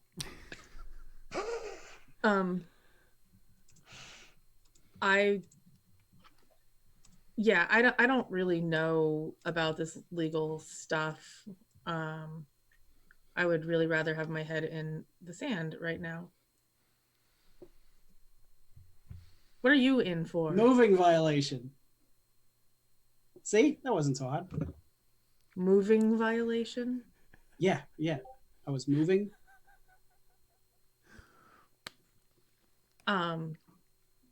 So you got a traffic ticket? Yeah, but I drive a cab, and you can easily get in a lot more trouble for traffic tickets when you drive professionally, I guess. That's what I'm saying. When you drive professional, you make it sound like you're a race car driver. I mean, well, I don't mean to brag. Oh, is that the kind of moving violation you got? You were speeding. No, it wasn't going that fast. But it's fast enough to hurt somebody if I was paying just a little less attention. Oh, did you hurt someone? Oh, no, thank goodness. Lucky you. Just my pride. You? Did I hurt someone? Yeah, I hurt someone. Okay, like yeah, some people got hurt. Are you here for I feel assault? like we're in the wrong class of community service right now, Mr. Moving Violation. Are you? Wait a No, I'm minute. not here for assault. Are you taking that find someone and beat them up thing really seriously right now? Because I'm sorry, whatever I said. Well, you are the biggest guy here, so Joey's like, hey. Good old grimy Joey. I mean, I wouldn't touch that guy with a 10-foot pole, so if I had to beat someone up, it would be you. Oh, sure. Pick on the old guy. Everybody else does. I'm just really not in the mood to be sharing right now, Mr. Moving Violation. All right. Sorry. I'll lay off. You don't want to talk? You seem to like to talk. He's old. We got plenty of time. So, hey, let me ask you a question. Were you serious that you could, like, have community service where you just read to old people? Because I would much rather be doing that than picking up trash on the side of the road. I mean, that's what I've heard. My daughter Mandy, she told me that sometimes that's what they give you. She's out in New York. She's actually she's studying law, so I trust her word for it. She's going to be coming out here soon. I see. That's fascinating. How do you get hooked up with a gig like reading to old people? I don't know. I tried to ask. What was the name? The lady with the fancy hair. Yeah, that's Counselor Barry. Right. Yeah. Counselor Barry. I tried to ask her, but she, I guess she's gonna talk to us more when we're all out hot and sweaty and picking up trash. Yeah, because that sounds like the greatest time to talk. Yeah, that's how you assess someone's skills. Sweating in the heat with cars driving by us. Hopefully you don't get another moving violation while you're out there. Because it depends on what you do in front of the cars, right? Oh, that's gross. At That's that really point, gross. that's when the bus stops and we have arrived. Samantha's immediately just going to stand up and be like, I want off the bus now. Yes, the bus stops off on the side of the road, and you can see, ironically, off to the front and on just off the fast lane, there is another bus. Actually, it's not the fast lane. On the other side of the divided highway, in the meridian, in between the gigantic grass interchange between the two sides of the highway, there is a big gray prison bus that is also pulled over, and there are a bunch of prisoners in orange jumpsuits that say LA County on the back of them. All of them working under the grueling sun picking up trash. There's probably 15, 18 of them. They are all picking up trash under the watchful gaze of a couple, 3, 4. You don't know how many off the top of your head. You can't see them immediately. Prison workers, guards with their mirror glasses and their brown shirts with their, I think they've got like a navy blue pants, standing out there with shotguns on the other side of the road. And Counselor Barry, Chloe Barry, swears when she sees them and says, well, we only have so much time, so just stay to this side of the road. You mean we have to be out here with actual convicts who look like they're wearing the same thing as us? Yes. And the convicts just so happen to be in between the two highways, and there is a full 10-lane highway between the two of you, the bus and you. Well, this is fun. Can we just get this over with, Counselor Barry? Snap, Coach Barry. Our rivals, the LA team, are across the road. You gotta give us a rousing speech so we can pick up more trash than they do. Good Lord. All right, I'm gonna put Counselor Barry back on. There we go. Get the glasses. Stunning Counselor Barry steps off the short bus, rounds the 7 of you up in the shade, opens up one of the compartments underneath the bus where there is a whole bunch of heavy-duty Glad garbage bags and the big steel pickers that you would use to pick up trash as well. There happens to be 8 total pickers and a whole ton of garbage bags. And she says, all right, let's get going. Your 2 hours will begin now. She looks at her gorgeous, beautiful, fancy watch. The sun beats down. And why don't you all tell me if you're working near each other or away from each other, and tell me a little bit about how invested you are in picking up trash. I'm doing it. Am I doing it with full enthusiasm? Certainly not, but it's happening. And I'm avoiding some certain used products that we all know will be there. I'm going for the chip bags. Chip bags, Starbucks cups. Gotcha. Yeah. So picking up a little straw, spinning way too long with the picker, first straw being like, save the fucking turtles. So Chloe comes over to you and walks with Jess for a couple minutes and says, so Jess, tell me a couple of your special skills. I don't think that a person of your stature and age is probably right for picking up trash. What are some things you're good at so that the city can make better use of you? I can run. Running. I'm in college. I can probably read to old people. I've been told that's an option. I don't really know where this came from, this reading to old people. In all of my years as a counselor, I don't think reading to old people has been a community service job option in the past. Very surprising. Maybe it's something new. I'll look into it. Reading to old people. Yeah, that'd probably be a good fit. I don't know if you have anything that is remote. Could I do anything remote? Like drones? No, like from my dorm room. Can I do anything online? Oh no, sweetie. These are all going to be physical activities, largely scrubbing graffiti off of walls, cleaning the public pools and other public venues, things that'll service the public's greater need and interest in a menial capacity, so that you can reflect upon the crime you committed and spend the time and duration in physical, grueling effort to demonstrate to you that, doing that sort of thing is not a good idea in the future. Great. Okay? Yeah. Thank you, Counselor Barry. So if there's something that involves running, I will definitely keep you in mind. Thank you so much. You're just welcome. Oh, you missed one.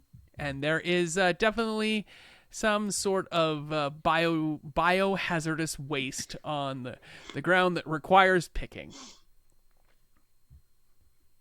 With a very dead face, looking at Counselor Barry and not at the item, picks it up straight into the bag. Thank you so much. No, thank you. How does Jess wear her community service outfit?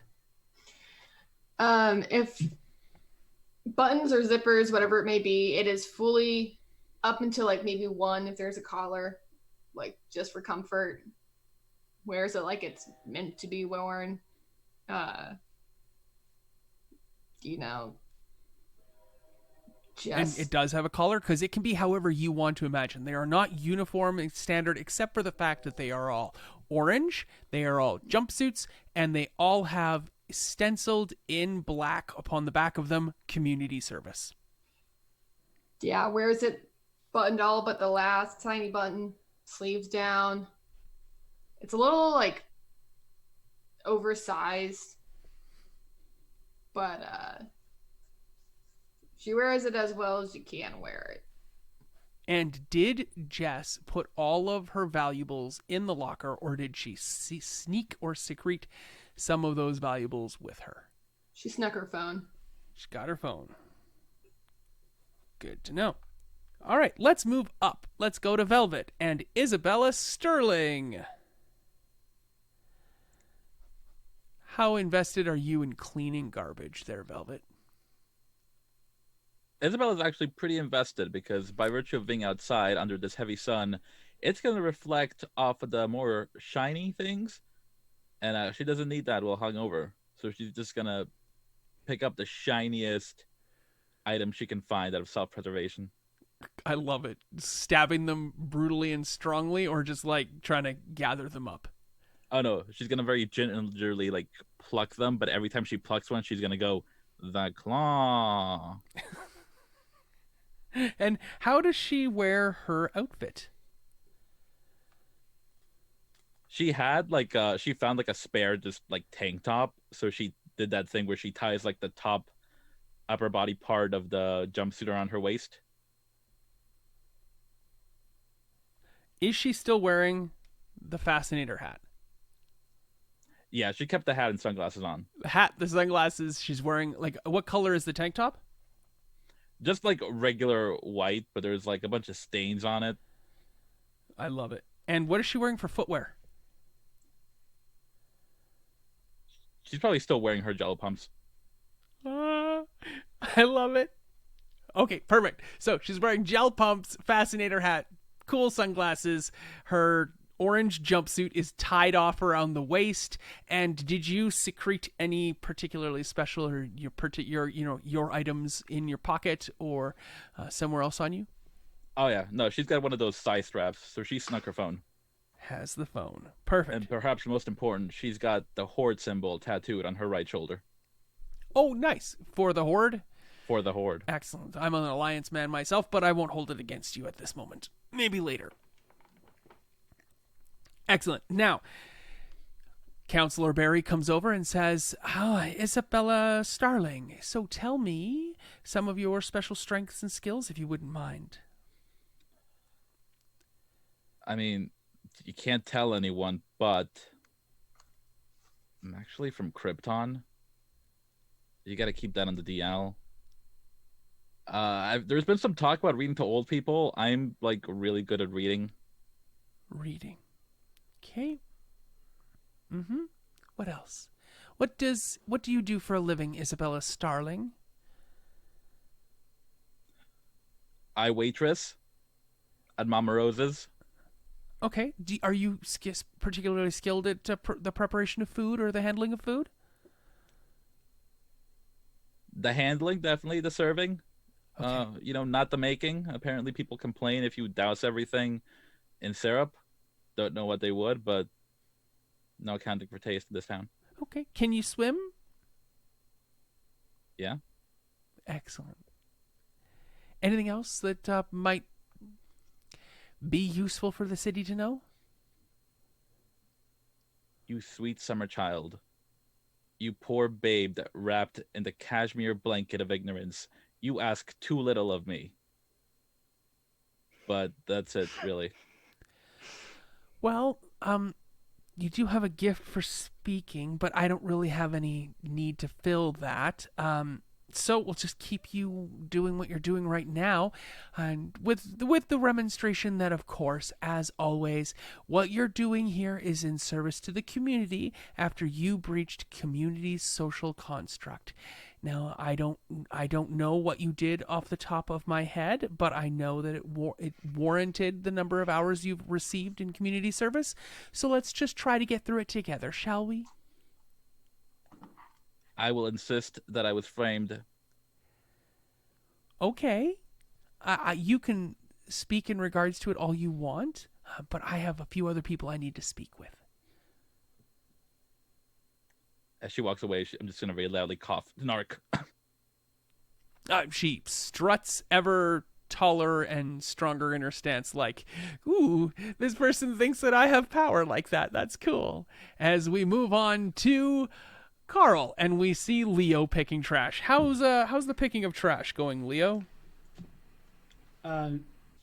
he doesn't move as well as some of these younger kids, but he's doing it with gusto. He's whistling, he's moving along at a brisk pace, stopping and trying several times for some of the crushed cans and whatnot that are hard to get, but trying to stay in good spirits about it. Great. How are you wearing your jumpsuit? It looks like he is used to wearing some sort of a one-piece apparel. Like, it is not the first time. It is. He picked one that is exactly the right size. It's done up as if this is fashion that was made for him. Buttoned all the way to the top, probably Velcro. Is there a collar? No collar. Oh, I like it. That's how it differentiates from Stop. Jess's, because it's just a round thing, whereas Jess's has the collar. I love it. Perfect. No collar. Did you secrete any of your personal effects on you in your jumpsuit? Other No, than your blue and white striped boxers. He took the rules literally, and he put all of his possessions in the locker. Yay. He's got nothing. I love it. Well, he's wearing a wedding ring. Oh, wedding ring. Awesome.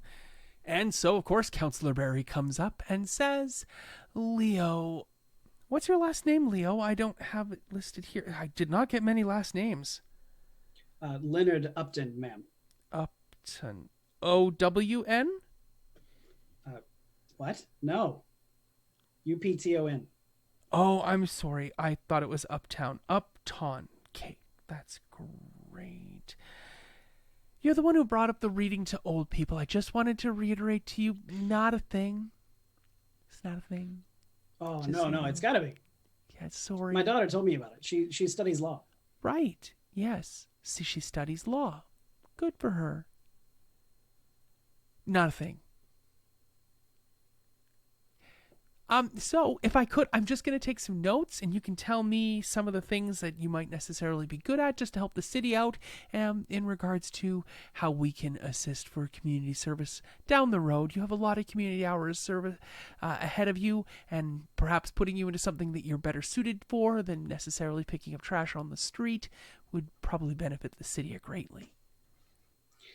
Well, that sounds excellent. Yeah, I think doing anything besides this in the sun sounds like a good idea. Yeah. Let's see. Where do I start? I'm a good driver. I've been driving for a long time. I can drive a lot of things. I was in the Air Force. I was a pilot. That was a very long time ago. I got out of the Air Force and was also a combat medic, and so I have some medical skills. I'm good with people, as you can tell. Obviously, I like talking. How are you in the disposal of medical waste?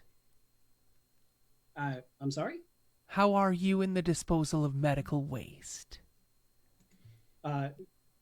Thankfully, not currently involved. But you can recognize it. You know how the proper handling of it. That would be something that we definitely would put to use for you in community service. Oh, well, that's technically true, yes. There are several bank-seized flop houses that would need to be cleaned, and oftentimes there is a lot of paraphernalia inside them, and when they're being cleaned, it's always good to have somebody who knows exactly how to properly handle such things. Wouldn't want our community service people getting hepatitis, right? Oh, I see. So you mean like a supervisory position? Okay, that No, sounds good. you would be cleaning the house. Yeah, that doesn't sound like using my expertise correctly then. Well, you would know how to deal with the medical waste, right? So I can supervise. You would be the only person. You would supervise yourself. Huh. Yeah, I guess. And speaking of medical waste, if you wouldn't mind, you've missed that right there.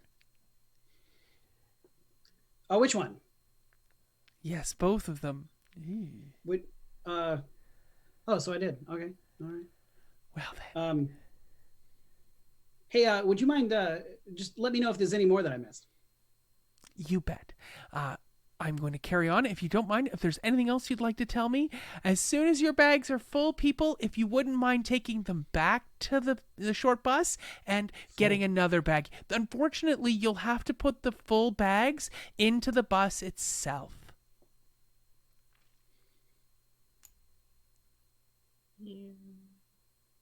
She moves on to Ash. Yeah. Ash has been walking as soon as I got out of the bus, as far away from everyone as possible, up the highway, Nice. against the traffic, eyes on the crowd that's on the opposite side. So are the cars coming towards you, or are you walking the same direction as the vehicles are going? walking the same direction, actually, yeah. Okay.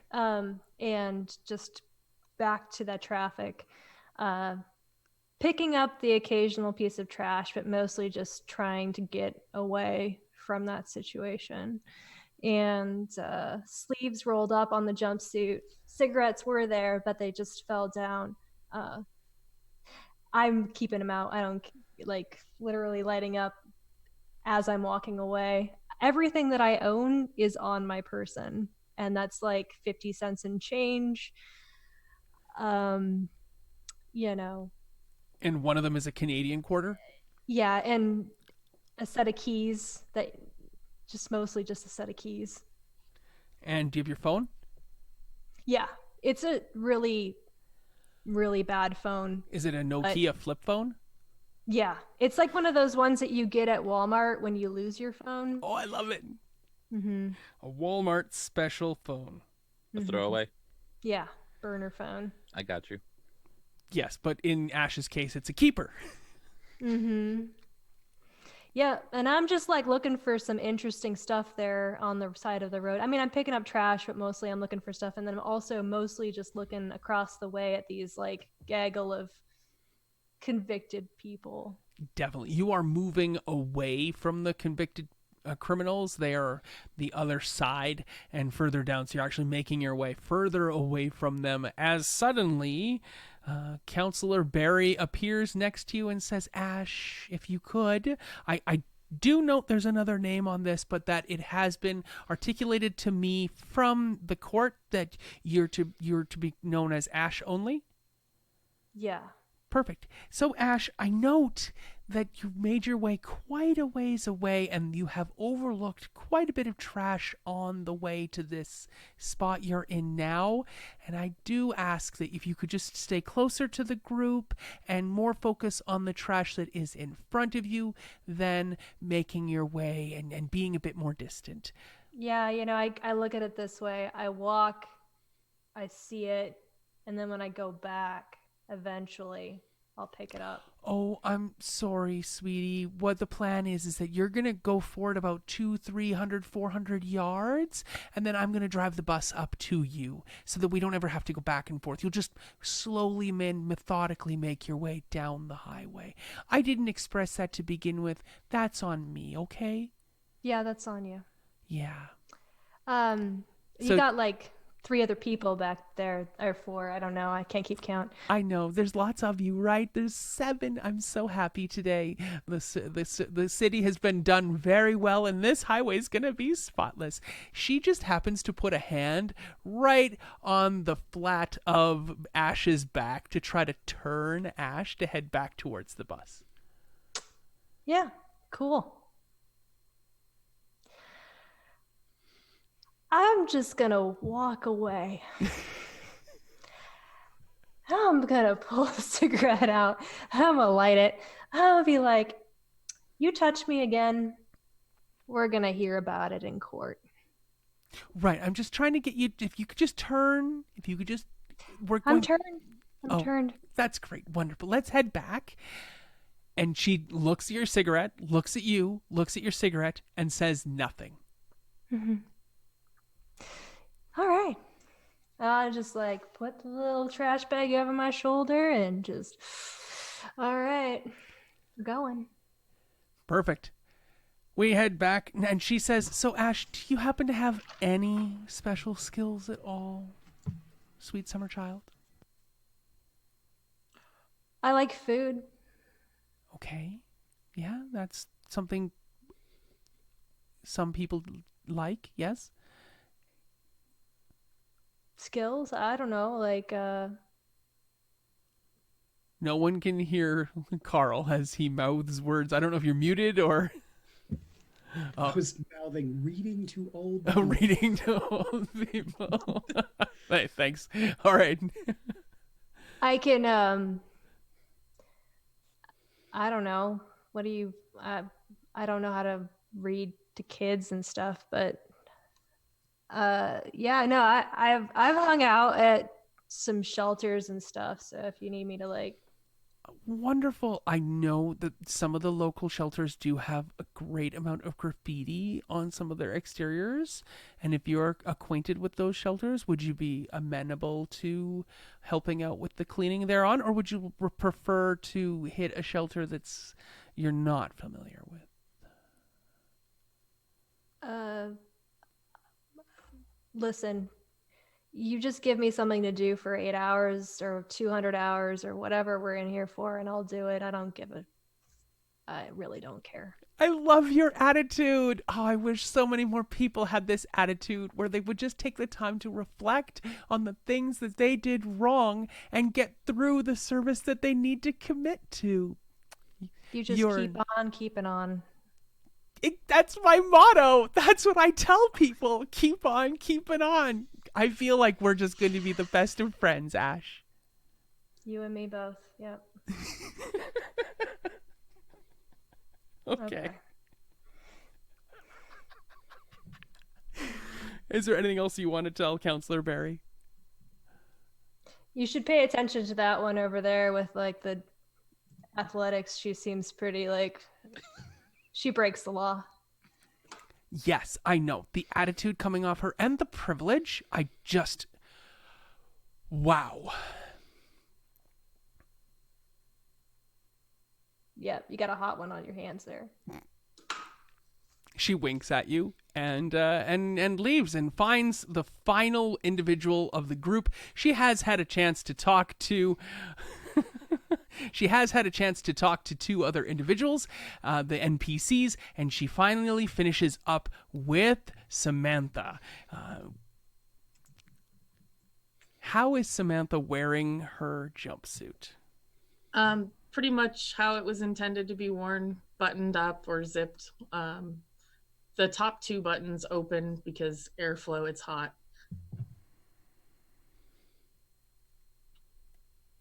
Is she wearing her hat? Yes, she's wearing her hat. She's also wearing the pendant that she was wearing.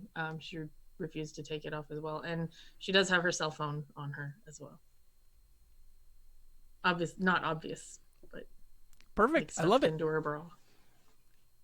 Yes, that sounds great. Is she wearing any clothes underneath?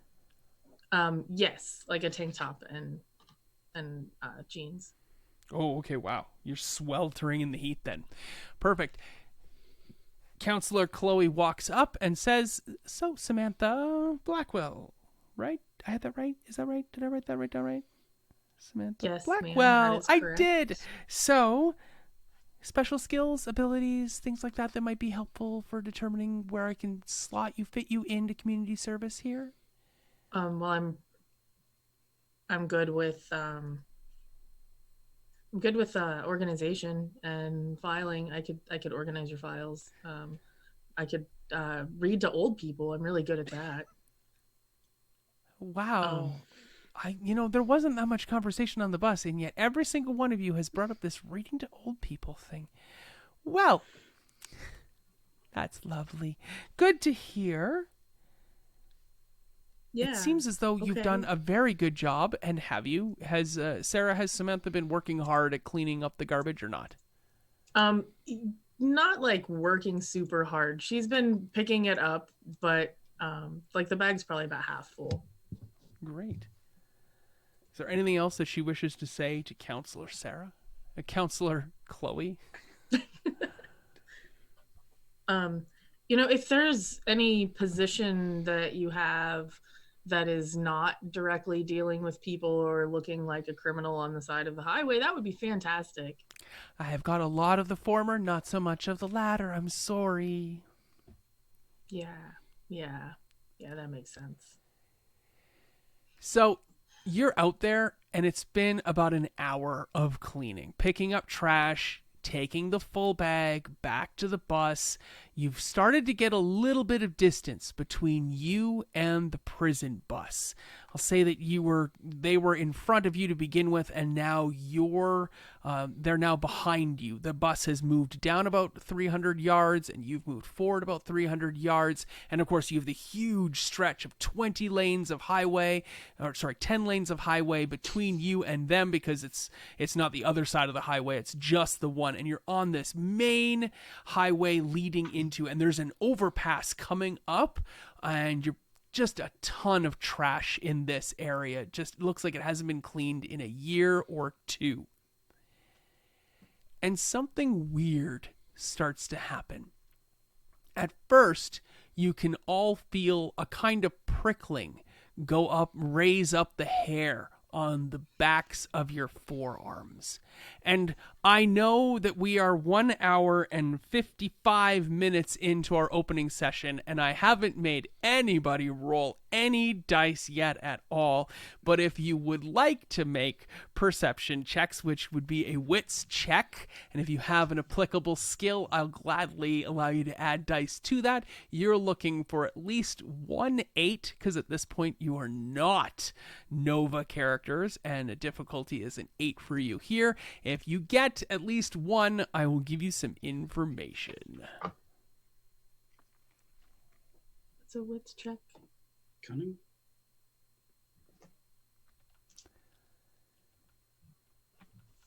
Yeah, I this got 9. is your mental skill. So intellect. 3 successes from Nat. Holy moly. I got 2. 1 success, not 3. 2 successes. None. Is integrity an applicable skill? Sure, in this instance, yes. Whew, that was a Still myth, none. Phil. How did we do, Velvet? I got 2. Excellent. Has everyone tallied up to get their totals? Excellent. So, if you have 0 successes, you feel the hair prickle on the back of your forearms, and you look up and something blots out the sun. Because at 0, everybody gets that. There is some sort of strange eclipse that was not foretold, that was not announced, that suddenly happens out of nowhere. You can hear everybody go quiet when this happens, and for the next minute, this entire area goes dark. And for those of you who got 1 success, you hear some sort of strange explosion happen not too far away, maybe 2 miles. You hear and possibly see somewhere closer to an adjunct area of Los Angeles, some sort of building explodes and a pulse wipes right out of it, and you can see it coming towards you, rippling grass and knocking papers aside. It looks more like a digital special effects of an EM pulse than anything else, and it's coming racing right towards all of you. And if you have 2 successes, did anybody get 3? Blank faces tell me no. So those of you who got 2 successes, you just so happen that after you look up, you spot behind you, and it looks like a semi-truck driver has looked up at the eclipse at the wrong time as they're coming down the road, and they slide into the lane next to them, and they hit some sort of unfortunate vehicle. And I will pick on Paige. What vehicle does this semi-truck hit? Paige's personal least favorite vehicle, the Prius. Oh no! Okay, it hits a Prius car. Oh no! Overcorrects, turns, and those of you who got 2 successes, who got 2 successes? Cool. Oh wow, so many of you. Okay, there is some strange word, some sort of chemical company, something chemical company on this vehicle. Sarah, what is the name of this company? Chemco. Camco Chemical Company. What is their logo, Velvet? It's like a fist closing around an atom. Fist on an atom. And Carl, the vehicle falls over, sliding and hitting other smaller vehicles and driving them into the meridian and driving them off the road, or just causing them to break and crunch underneath it. And the whole entire top of this semi truck opens up and something comes out of it, coruscating and pulsing down the road towards you all. What is this thing? It is a seafoam foam, like a blue-green foam. Oh, okay. Yeah, I love it. Blue-green foam bursts into the air, bubbles everywhere. This giant foam comes roiling down all along there. And who failed this check? Who got 0 successes? So, as you have 0 successes, I'm going to add a momentum die to the track, and that will be in effect for next game, because it is at this point, while an eclipse is above you, an EM pulse is pulsing towards you, and a semi-truck is overturned, and crazy green foam is pulsing and pushing out towards you and about to wash over your ancient Doc Martens and your gel pumps, and that we will end today's session, and we will pick up next week at 10 p.m. Mountain Time in this exact same spot with these exact same players, but probably a few flashbacks to other NPCs. And with that, I conclude today's adventure. I'm Kyle. This is Community Service. It is a Aberrant 2.0 Trinity Continuum game. I'm super pleased and thankful that Onyx Path has trusted me with an opportunity to run this crazy idea that I've had. And I would like to end, as I always do, with thanking the people in chat for your beautiful suggestions, my gorgeous players who are here with me and their amazing costumes that they're putting together for this show. There is so much more to come as we work our way through this N eruption event here in Aberrant. I'll leave it to the players to say their farewells. That's it from me. Thank you so much. I'm Nat, again, podcast host of Meta Machina, also on Morty's Devils. You'll catch me soon again, but I wrote next Friday's episode. Please tune in. I'm Carl. You can catch me this Sunday on our home game on Ars Mythica. I'm also going to be in one of the 9 Hells of a Good Time games on We Are Nerdsmith, and I'm going to be in an upcoming Obscurum City of Mist game on We Are Nerdsmith in about a month. My name is Sarah. Thank you guys so much for watching, for being here with us. You can find me on Twitter at RNL. You can find me on Twitch at Ars Mythica. We will be streaming on Sunday our D&D game. I'll be playing in the 21st of October 9 Hells of a Good Time game for We Are Nerdsmith. Again, thank you guys so much for watching. Have a wonderful night. And I'm Paige. I had a great time playing Jess and Mandy. And you can find me on Mondays on Scraticus, here on Tuesdays now, excitingly, and in a month on Forge Breakers Charity Week for With Advantage, which I'm really looking forward to and probably speak more on in the future. Hi, everyone. I'm Velvet. Thank you so much for being here. You can catch me on here on Tuesdays, as well as on Flight Risk, Morty's Devils, Stories of a Broken Sun, and What the Force Is Fangirls, where I play mom friend Christy. So thanks again to one and all for coming out and checking out the premiere episode of Community Service. And as I'd like to say, and what this game is all about, we all, when we come together, form a community, and there's nothing better when you're part of a community than to be of service. Have a great night.